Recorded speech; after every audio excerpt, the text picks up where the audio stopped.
কৃষ্ণ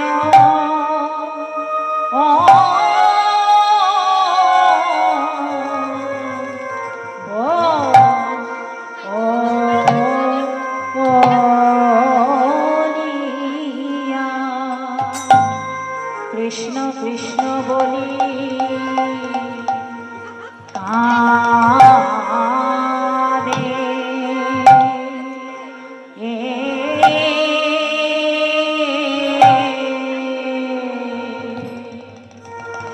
কাঁদে বাহু তুলি বলে বধূ বধূ গেল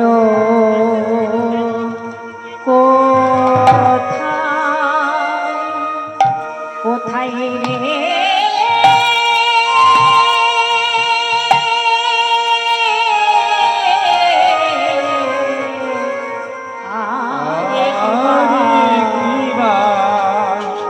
কৃষ্ণ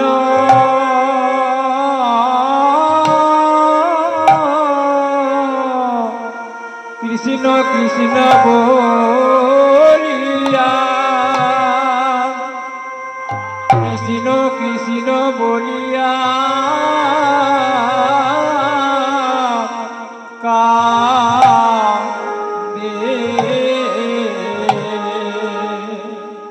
কানে যদি বাহু তুলিয়া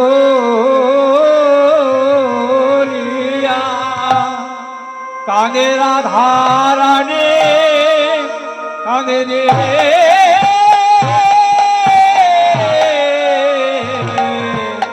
আরে কিবা কৃষ্ণ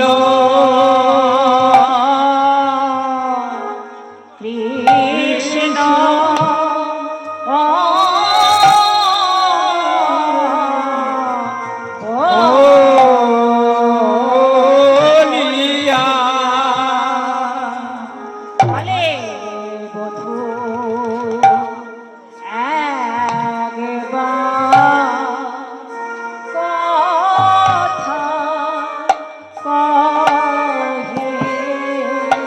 প্রাণবধূ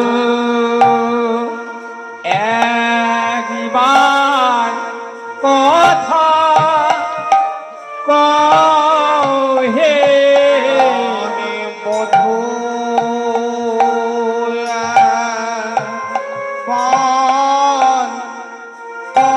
কথা কহে বলিব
একবার কথা কহে।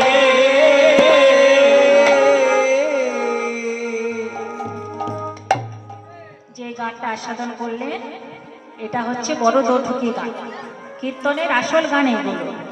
তিন চার ছন্দ। এই গান আমি শিখেছি আমার গুরুজি কীর্তন সম্রাট শ্রী সুমন ভট্টাচার্য মহাশয়ের কাছে। তো এইসব গান অনেকে শুনতে চায় না। ভালো লাগলো? কাকে কাকে ভালো লাগলো কই দেখি, একটু হাত তুলুন দেখি। সবাইকে ভালো লাগেনি তাহলে, ওই কজন কেউ ভালো লেগেছে। তালের গান শুনতে হবে তো, এটাই তো কীর্তনের আসল জিনিস। তো যাই হোক, সবার সুযোগ হয় না, আমাদের সুযোগ হয়েছে গোবিন্দের কৃপায়, গুরু পেয়েছি, সেখানে শিখেছি। অনেকে শিখতে চায় অথচ শিখতে পারে না। তো রাধারানী আমার একটা ছোট্ট পাথরের টুকরো নিয়েছে বাবা, সে কোমল মৃত্তিকার উপরে আজ কৃষ্ণের বদন আঁকতে গিয়ে বদন আঁকতে পারলো না, চরণ আঁকতে গিয়ে চরণ আঁকতে পারলো না, আজ আঁক থেকে শুরু করেছে বাবা। কি বায়া কি আসে কোটি পড়াইলো ধটি, কত না যতনে প্যারি। কিবায় আঁকিয়াছে খুঁটি পড়াইল ধুতি, কত না যতন করি। আঁকিয়াছে কোটি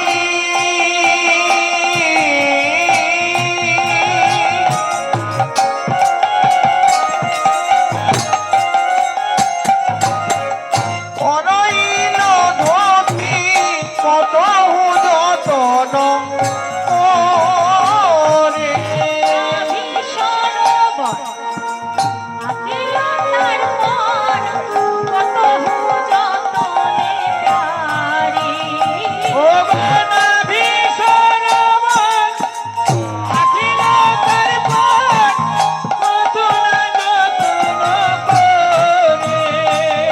আরে নাভি সরোবর আখিল তারপর, কত যতন করি, কত যতন করে। আরে চরণ আঁকতে পারলো না, বদন আঁকতে পারলো না, মাঝখান থেকে শুরু করেছে। কি এঁকেছে? কোটি। কট এসে কোটি মানে কি? কোমর। তাহলে কয়কটা এসে কোটি মানে সংখ্যা, আর কট এসে কোটি মানে কোমর এঁকেছে। প্রথমে কোমর এঁকেছে, তারপরে গোবিন্দ যে ধুতির ওপরে ওড়নাটা বাঁধে, ধুতির ওপরে, সেটাকে বলছে ধুতি।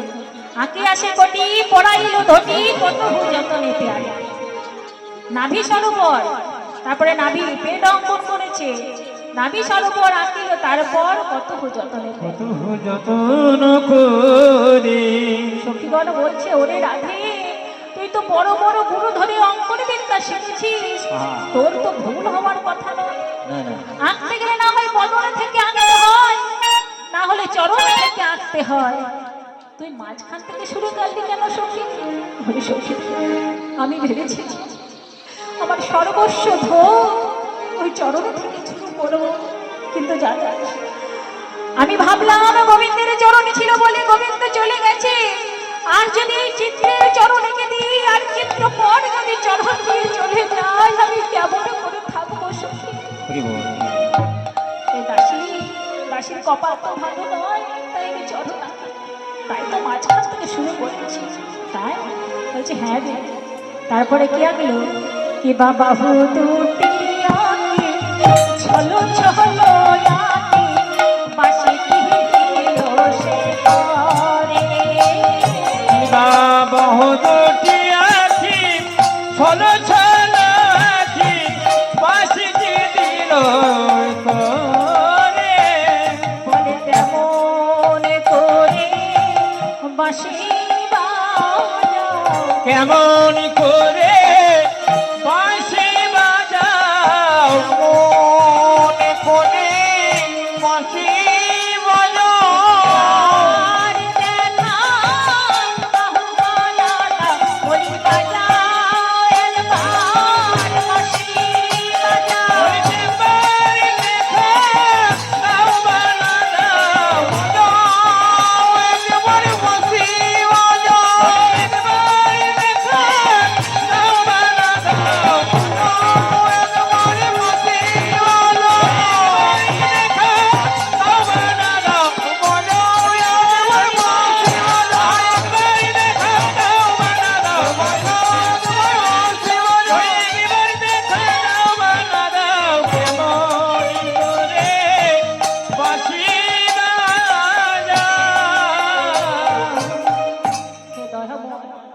যখন বৃন্দাবনে ছিলে, তুমি যখন বাঁশি বাজাতে, আমি ঘর থেকে পাগলের মতো ছুটে ছুটে তোমার কাছে আসতাম।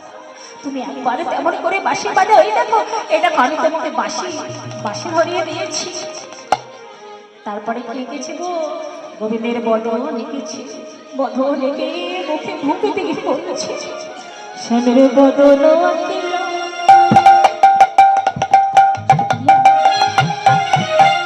মুখে মুখ দিয়া তার সঙ্গে কহে কথা, শ্যামের বদন দেখিয়া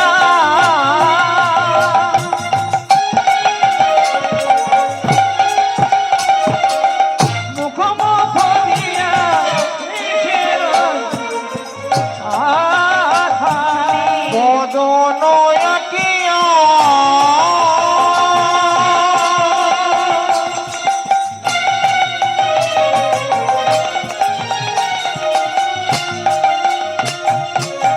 মুখে মুখ দিয়া তার সাথে কহে বধূ, এই দাসের কথা দিয়া মনে পড়ে না। দাসির কথা কি আর মনে পড়ে না? দাসির কথা কি আর মনে পড়ে না? তাই রাজা হয়েছ, দাসের কথা দিয়া মনে পড়ে। ওই তারকাই রাজা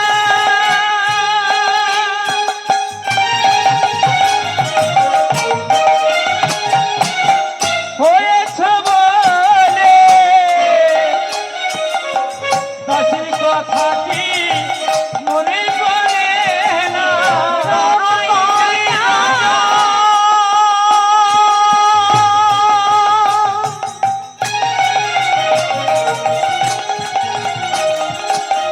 হয়েছ বলে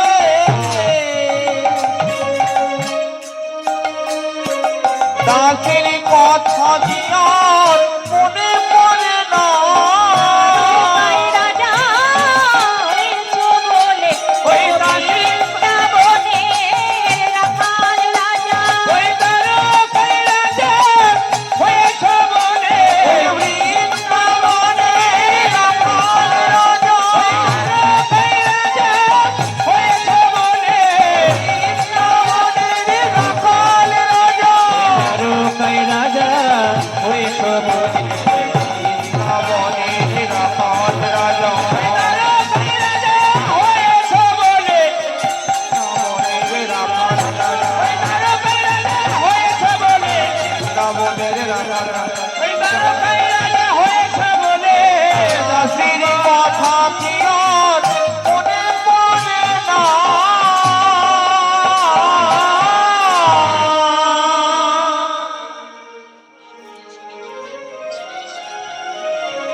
তাই হাত দুটো এঁকেছে, বদন এঁকেছে, বদন এঁকেছে, বদনের মুখে মুখ দিয়ে বলছে, দয়াময় আমার কথা কি মনে পড়ে না? তুমি দ্বারকায় রাজা হয়েছ বলে।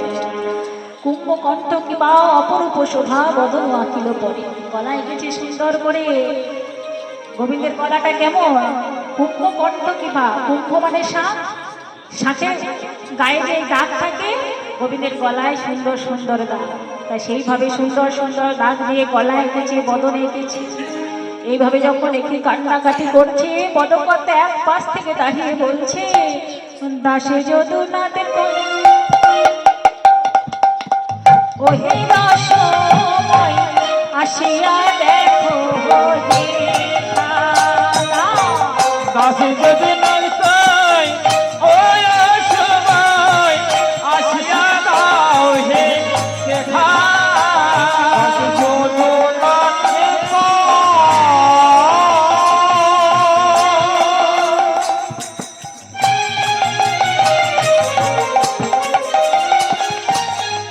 ওহের সময় আসিয়া দেখো হে একবার এসে দেখে যাও, বলিয়া বাড়ি এসে দেখে যাও গো। এবার এসে দেখে যাও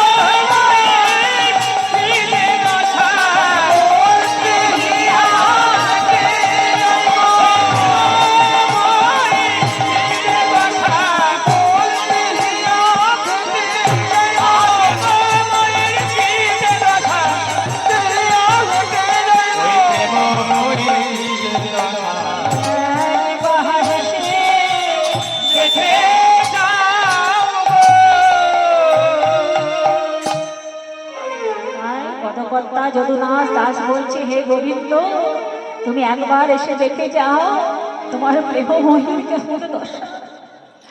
এইভাবে যেই না কাঁদছে রাধারানী আমার, এদিকে নারদ মুনির কি হয়েছে বাবা? নারদ মুনি মনে মনে ভাবছে, সেই সত্য যুগ থেকে যুদ্ধ যুদ্ধ আর যুদ্ধ দেখে চলেছি, আর যুদ্ধ ভালো লাগছে না, এবারে একটু শান্তির দেশে যাব। তাহলে শান্তি দেশ বলতে কোনটা? না বৃন্দাবন। এই ঢেকি, এই যে ঢেকি, হ্যাঁ। আমাকে একটু বৃন্দাবনে নিয়ে চল তো। হ্যাঁ। নারদ মুনির বাহনকে ঢেকি আগেকার দিনে ছিল, আমরা যখন ছোট ছিলাম খালি আগে দেখেছি, কিন্তু এখনকার ছেলেগুলো আর দেখতে পাই না। তাই নারদ মুনির বাহন হচ্ছে ঢেকি। সেই ঢেকিকে বলছে, এই ঢেকি, আমাকে তো বৃন্দাবন নিয়ে চল চল। আচ্ছা আচ্ছা। তাই নারদ মুনি ভাবছে, কি ভাই একলে দেব ঋষি চিন্তে মনে মনে, এখন দেব ঋষি চিন্তে মনে মনে, উনি দেব ঋষি চিন্তে মনে মনে, সুন্দরবতী পাইব কেমন যাহা, কোথায় যাব সুন্দরবতী পাইব কেমন, কোথায় যাব সুন্দরবতী পাইব কেমনে। আর কি করেছে?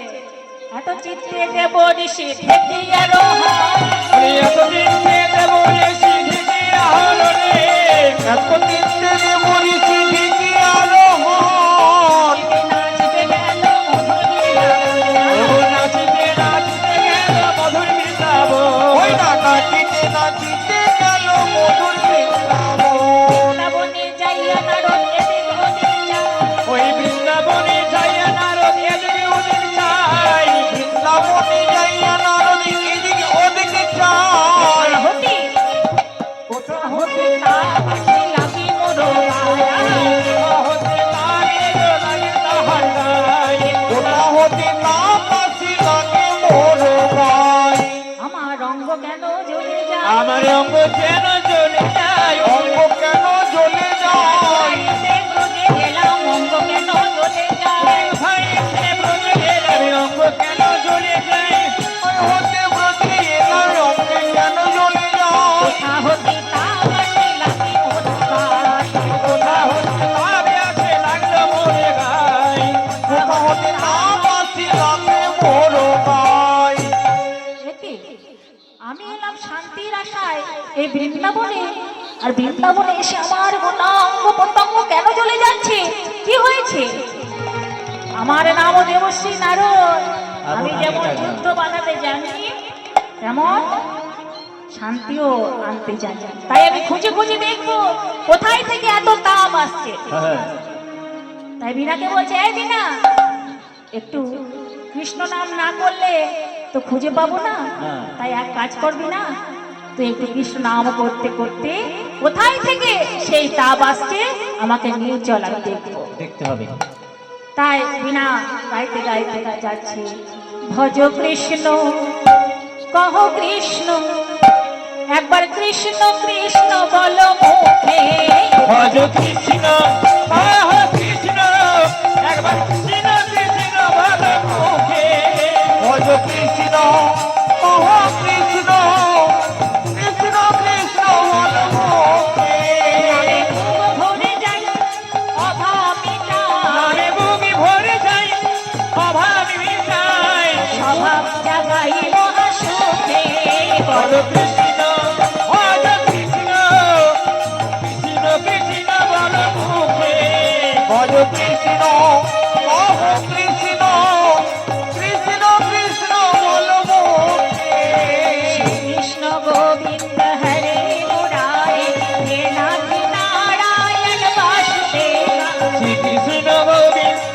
হরে মুরারি, হে নাথ নারায়ণ বাসুদেবায়, শ্রীকৃষ্ণ গোবিন্দ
করতে এসেছি বাবা। দেখছে রাধারানী কৃষ্ণ বলে যেই না নিঃশ্বাস ফেলছে, সেই নিঃশ্বাস প্রশ্বাস দিয়ে বৃন্দাবনের আকাশ বাতাসকে তাপিত করে তুলছে। এত বিরহ আমি তো আগে কখনো দেখিনি। আমার নামও দেবশ্রী নারদ। আমি এই বিরহ কেমন করে দূর করতে হয় আমি জানি। দেবশ্রী তো আমরা শুনেছি যে শুধু ঝগড়া বাঁধাতে পারে, নারদ নারদ বললে আরো ঝগড়া বেঁধে যায়। তাই ঝগড়া বাঁধাতে যেমন পারে বাবা, তেমন মিলনও ঘটাতে পারে। সেটা আমরা আজকে দেখব। ঝগড়া কি আর এমনি ঘটায়? কোনো লীলা প্রকাশের জন্য, কোনো কারণের জন্যই তো ঝগড়া ঘটায়। কারণ যদি ঝগড়া না ঘটাতো আমাদের গোবিন্দ কি আর অবতার হয়ে আসতো? কংস মহারাজকে বুদ্ধি দিয়েছিল। কংসরাজ ভেবেছিল যে আমি দেবকীর অষ্টম গর্ভের সন্তানকে নাশ করব। মামা হিসাবে আমার ইতিহাসের পাতায় নাম খারাপ করে দরকার নেই, ওই একটা সন্তানকে হত্যা করব, সেই আমার মৃত্যুর কারণ। তাই নারদ মুনি বাবা কংস মহারাজকে বলল, শুনুন মহারাজ, আপনি যে বলছেন অষ্টম গর্ভের সন্তান নাশ করবে, অষ্টম গর্ভের সন্তানকে প্রথম গর্ভেই দেবে না, সেটা কেমন করে জানবেন? হাতে 5টা আঙুল, কেউ এদিক থেকে 5 গুনবেন, কেউ এদিক থেকে 5 গুনবেন। এই পরামর্শ যেই দিয়েছে কংস বলেছে, হ্যাঁ দাও তো, কোন গর্ভে দেবে তাই বা কেমন করে জানবো? তাহলে সব কটা সন্তানকে আপনাকে নাশ করতে হবে। যেই না এই কথা বলেছে, তাছাড়া গোবিন্দ অবতার হওয়া হবে না, যদি পাপ না করে কেমন করে অবতার হবে? কংস বধ করতে আসবে। তাই সেই নারদ মুনি আজ আমরা দেখবো মিলন ঘটিয়েছে। তাই বিনাকে বলছে, ওরে বিনা, অনেক তো কৃষ্ণ নাম করেছিস, আর কৃষ্ণ নাম নয়। যেই না রাধারানী দেখেছি, সেই নারদ মুনির চরণ দোকানে ধরে বলছে, মুনি বড় বলতে পারেন আমার গোবিন্দ কোথায়? রাধে, তুমি কান্নাকাটি করো না, তোমার গোবিন্দকে আমি তোমার চরণে ফেলবই। যেই না এই কথা বলেছি, বলে শুনবি না, কোনো কৃষ্ণ নাম করবি না, আজ রাধা নাম করবি। কেমন? বল বল, বলো বলো যন্ত্র, রাধা নাম মন্ত্র, জাগে যোগ্য ব্রত কিছু নাহিয়া। আহা বলো বলো যন্ত্র, রাধা নামি মন্ত্র, জাগি যোগ ব্রত কিছু লাগে লাগে। বলো বলো যন্ত্র, রাধা নাম মন্ত্র, জাগে যোগ তপ ব্রত কিছু নাহিয়া।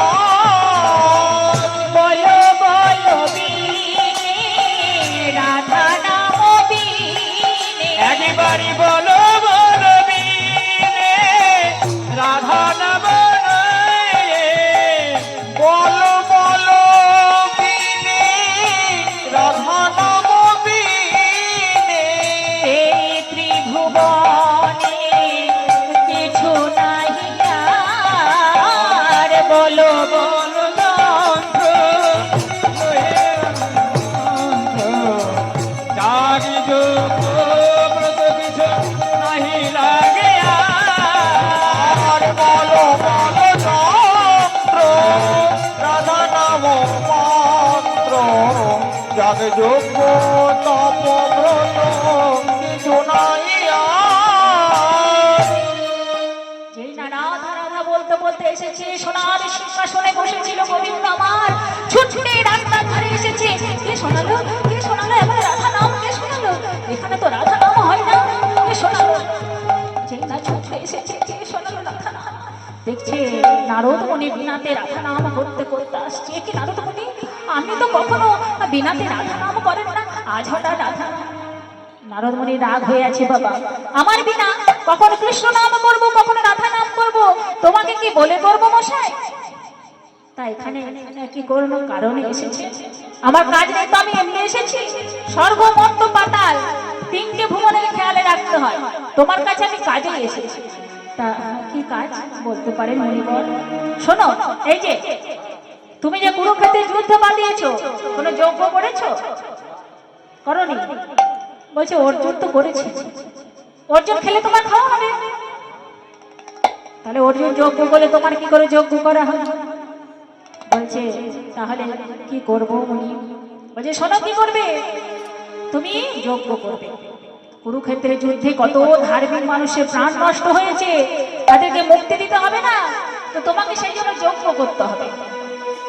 কি যজ্ঞ করব? শোনো কি যজ্ঞ করবে। তেতাই নামে রাজা ছিল, অশ্বমেধ যজ্ঞ করল। আর তেতাই নামে রাজা ছিল, অশ্বমেধ যজ্ঞ করিল।